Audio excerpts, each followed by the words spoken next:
Bismillah. Bismillah. Assalamu alaikum.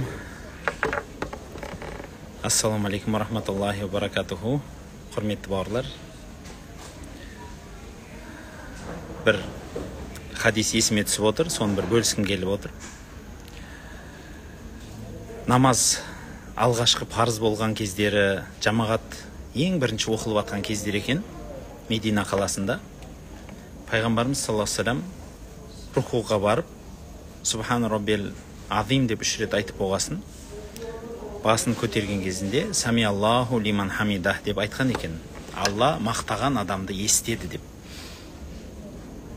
Сонда бір сахаба толғанып,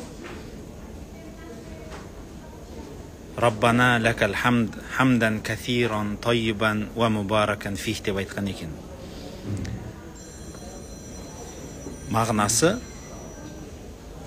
Раббым саған мақтау болсын. Сондай бір мақтау, ол көп, көркем және оған береке жауған мақтау деп айтыпты.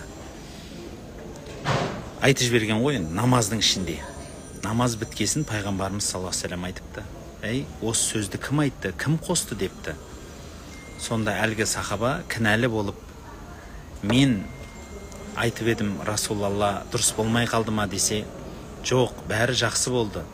Мен саған айтқым келген нәрсе, сенің осындай керемет мақтау сөзіңді мен жеткіземін деп 30 періште таласып Аллаға қарай жүгіріп кетті деген екен.